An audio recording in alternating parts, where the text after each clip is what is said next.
ಧೀರಜ್ ಮುನಿರಾಜ್.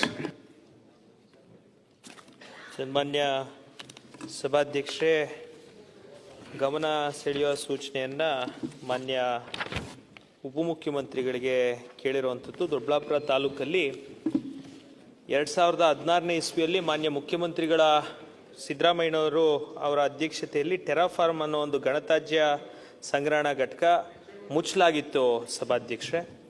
ಆದರೆ ಇತ್ತೀಚಿನ ಸಚಿವ ಸಂಪುಟದ ನಿರ್ಣಯದ ಪ್ರಕಾರ ಈ ಗಣತ್ಯಾಜ್ಯ ಘಟಕವನ್ನು ಮತ್ತೆ BBMP ವತಿಯಿಂದ ಬ್ಯಾಂಗ್ಳೂರ್ ಸಾಲಿಡ್ ವೇಸ್ಟ್ ಮ್ಯಾನೇಜ್ಮೆಂಟ್ ಅವರು ಇದನ್ನ ಮತ್ತೆ ಕೊಂಡುಕೊಂಡು ಆ ಜಾಗವನ್ನ ಮರುಸ್ಥಾಪನೆ ಮಾಡ್ತಾರೆ ಅಂತ ಬಂದಿದೆ.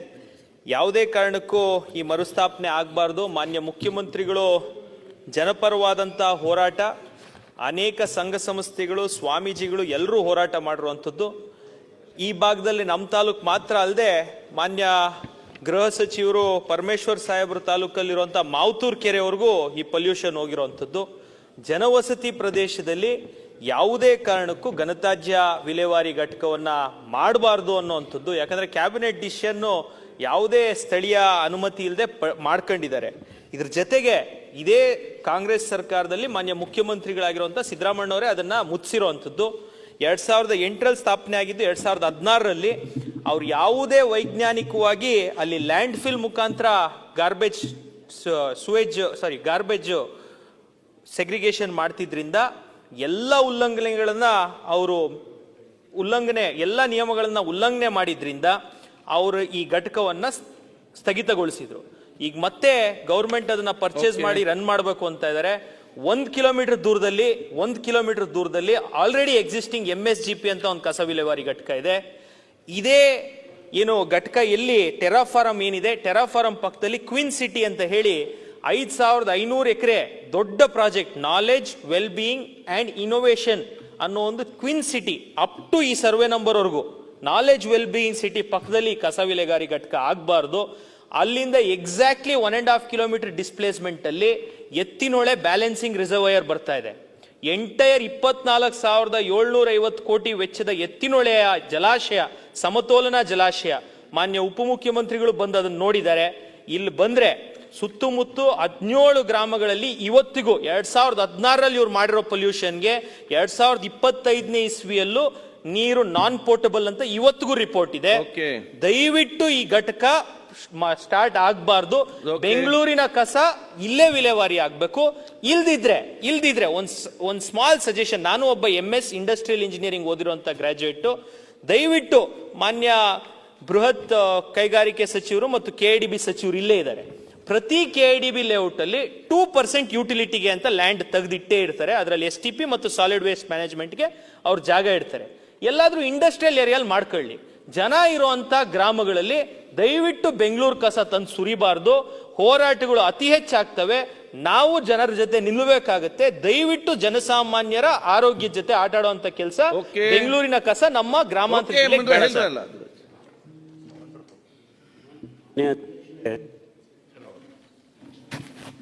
ಮಾನ್ಯ ಶಾಸಕರಾದಂಥ ಧೀರಜ್ ಮುನಿರಾಜು ಅವರ ಪ್ರಶ್ನೆ ಭಾಳ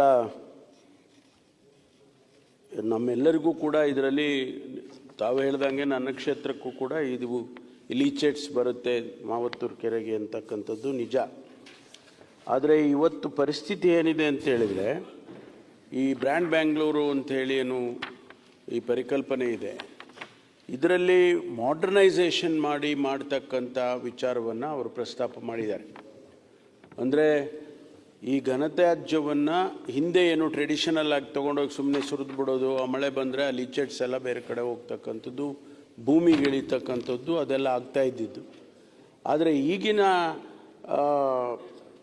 ಸಂದರ್ಭದಲ್ಲಿ ಅವರು ಈ ಘನತ್ಯಾಜ್ಯ ನಿರ್ವಹಣಾ ಘಟಕವನ್ನು ಮಾಡ್ತಕ್ಕಂಥದ್ದು ಅತ್ಯಂತ ಮಾಡರ್ನೈಸ್ ಆಗಿ ಮಾಡಬೇಕು ಅಂತೇಳಿ ಹೊರಟಿದ್ದಾರೆ. ಆಗ ಅದು ಲೀಚೆಟ್ಸ್ ಹೊರಗಡೆ ಬರೋದಾಗಲಿ, ಭೂಮಿಗೆ ಲೀಚೆಟ್ಸ್ ಇಳಿಯೋದಾಗಲಿ ಅದು ಆಗಬಾರ್ದು ಅಂತೇಳಿ ಅದನ್ನು ಟೆಕ್ನಾಲಜಿಕಲಿ ಅದನ್ನು ಉಪಯೋಗ ಮಾಡಿಕೊಂಡು ಮಾಡಬೇಕು ಅಂತ ಮಾಡ್ತಿದ್ದಾರೆ. ಆದರೂ ಕೂಡ ಎಚ್ಚರಿಕೆಯನ್ನು ವಹಿಸಬೇಕಾಗ್ತದೆ.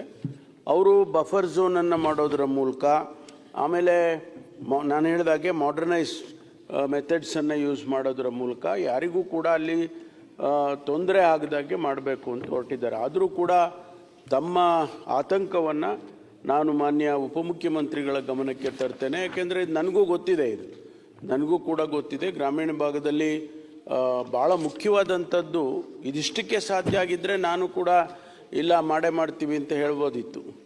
ಆದರೆ ಎತ್ತಿನೊಳೆ ಪ್ರಾಜೆಕ್ಟು ಅಲ್ಲಿ ಬರ್ತಾ ಇದೆ ಮಾನ್ಯ ಅಧ್ಯಕ್ಷರೇ. ಮಾನ್ಯ ಮುನಿರಾಜ್ ಹೇಳಿದಾಗೆ ಅಲ್ಲಿ ಈಗಾಗಲೇ ಬಫರ್ ಝೋನನ್ನು ಮಾಡೋದಕ್ಕೆ ಅರ್ಧ ನಮ್ಮ ಕ್ಷೇತ್ರದಲ್ಲಿ, ಅರ್ಧ ತಮ್ಮ ಕ್ಷೇತ್ರದಲ್ಲಿ ಸುಮಾರು 5,000 ಎಕರೆ ಭೂಮಿಯಲ್ಲಿ ಒಂದು ಬಫರ್ ಝೋನನ್ನು ಮಾಡಬೇಕು ಅಂತ, ಬಫರ್ ಸ್ಟೋರೇಜನ್ನು ಮಾಡಬೇಕು ಅಂತ ಹೊರಟಿದ್ರು. ಅದು ಕೂಡ ಈಗ ಜನ ಅಲ್ಲೂ ಕೂಡ ನಮ್ಮ ಭೂಮಿ ತೊಗೋಬೇಡಿ, ಈಗ ನನ್ನ ಕ್ಷೇತ್ರದಲ್ಲಿ ರೈತರು ಒಪ್ಪಲೇ ಇಲ್ಲ. 2,500 ಎಕರೆ ಭೂಮಿ ಅಕ್ವೈರ್ ಆಗಬೇಕಾಗಿತ್ತು, ಅದು ಒಪ್ಪಲಿಲ್ಲ ಅವರು. ಅದನ್ನು ಸ್ವಲ್ಪ ಹೆಚ್ಚು ನಿಮ್ಮ ಕ್ಷೇತ್ರಕ್ಕೆ ಶಿಫ್ಟ್ ಆಗ್ತಾ ಇದೆ. ಅದರಿಂದ ಅಲ್ಲಿ ಕುಡಿಯೋ ನೀರಿನ ಯೋಜನೆ ಅದು ಕೋಲಾರಕ್ಕೂ ಮತ್ತು ಚಿಕ್ಕಬಳ್ಳಾಪುರಕ್ಕೂ ಹೋಗ್ತಕ್ಕಂಥದ್ದು. ಆ ಬಫರ್ ಝೋನು ಮತ್ತು ದೊಡ್ಡಬಳ್ಳಾಪುರಕ್ಕೂ ಕೊಡುವಂಥದ್ದು. ಕುಡಿಯೋ ನೀರನ್ನು ನಾವು ಸ್ಟೋರ್ ಮಾಡುವಂಥ ಜಾಗದಲ್ಲಿ ಲೀಚೆಟ್ಸ್ ಏನಾದರೂ, ಯಾಕೆಂದರೆ ನಾವು ಎಷ್ಟೇ ಟೆಕ್ನಾಲಜಿ ಉಪಯೋಗಿಸಿದ್ರೂ ಕೂಡ ಭೂಮಿ ಒಳಗಡೆ ಪರ್ಕೊಲೇಟ್ ಆದರೆ ಆ ನೀರು ಕುಡಿಯೋ ನೀರಿಗೆ ಮಿಕ್ಸಪ್ ಆಗಿದ್ರೆ ಅದು ಕಷ್ಟ ಆಗ್ಬೋದು ಅನ್ನುವಂಥದ್ದು. ಅದರಿಂದ ಪುನರ್ ಪರಿಶೀಲನೆ ಮಾಡೋದಕ್ಕೆ ನಾನು ಮಾನ್ಯ ಉಪಮುಖ್ಯಮಂತ್ರಿಗಳ ಗಮನಕ್ಕೆ ತರ್ತೇನೆ.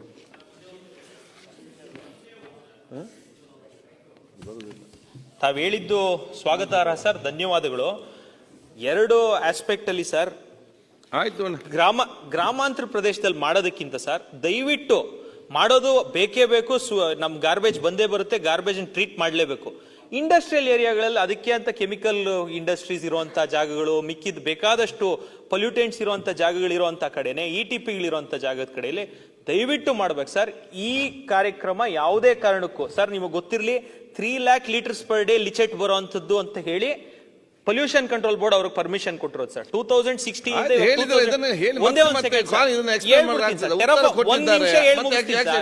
ಸರ್, ಅವ್ರ ಕ್ಷೇತ್ರ ಪಕ್ಕದಲ್ಲೇ ಇದೆ ಸರ್. 1 ಸೆಕೆಂಡ್ ಅಲ್ಲಿ ಹೇಳಿ ಮುಗಿಸ್ತೀನಿ. ನೀವು ವಿಚಾರ ಹೇಳಿದ್ದೀರಿ, ಉತ್ತರ ಕೊಟ್ಟಿದ್ದಾರೆ, ಮತ್ತೆ ಇದರ ಬಗ್ಗೆ ವಿಶ್ಲೇಷಣೆ ಯಾಕೆ? 1 ನಿಮಿಷದಲ್ಲಿ ಮುಗಿಸ್ತೀನಿ ಸರ್. ಅವ್ರು ಹೇಳಿದಕ್ಕೆ ಆಡ್ ಮಾಡ್ತಾ ಇರೋದಷ್ಟೇ. ಲೆಚೆಟ್ 3 lakh ಲೀಟರ್ಸ್ ಪರ್ ಡೇ ಲೆಚೆಟ್ ಸರ್ ಇರೋದು ಈ ಪ್ಲಾಂಟ್ಗೆ. 2016 to 2025 ಇರುವಂತ ಲೆಗಸಿ ವೇಸ್ಟೇ ಕ್ಲಿಯರ್ ಮಾಡಿಲ್ಲ ಈ ಕಂಪನಿ. ಇದನ್ನ ಮತ್ತೆ ಏನಾದ್ರೂ BBMP ಕೊಂಡ್ಕೊಂಡ್ರೆ ಖಂಡಿತವಾಗ್ಲೂ ಹೆಲ್ತ್ ಎಕ್ಸ್ಟ್ರೀಮ್ ಪ್ರಾಬ್ಲಮ್ ಆಗುತ್ತೆ. ಪ್ಲಸ್ ನೀವ್ ಹೇಳ್ದಂಗೆ ಕುಡಿಯೋ ನೀರಿಗೆ ಅತಿ ಹೆಚ್ಚು ತೊಂದರೆ ಆಗುತ್ತೆ. ಮತ್ತು ನಿಮ್ಮ ಯೋಜನೆ ಏನು ಗ್ರೌಂಡ್ ವಾಟರ್ ರೀಚಾರ್ಜ್ ಮಾಡಬೇಕು ಅಂತಿದೆ ಅದು ಸಂಪೂರ್ಣವಾಗಿ ಲಾಸ್ ಆಗುತ್ತೆ. ದಯವಿಟ್ಟು ಕೈ ಮುಗಿದು ತಾಲೂಕಿನ ಜನತೆ ಪರವಾಗಿ ಕೇಳ್ಕೊಂತೀನಿ, ಇದನ್ನ ಡ್ರಾಪ್ ಮಾಡ್ಬೇಕು ಸರ್ ಸರ್ಕಾರದ ಕಡೆ. ಸುರೇಶ್, ಹೆಚ್ಚಿನ ವಿಡಿಯೋಗಳಿಗೆ ಪ್ರತಿಧ್ವನಿ ಯೂಟ್ಯೂಬ್ ಚಾನೆಲ್ ಸಬ್ಸ್ಕ್ರೈಬ್ ಮಾಡಿ, ಬೆಲ್ ಐಕಾನ್ ಕ್ಲಿಕ್ ಮಾಡಿ.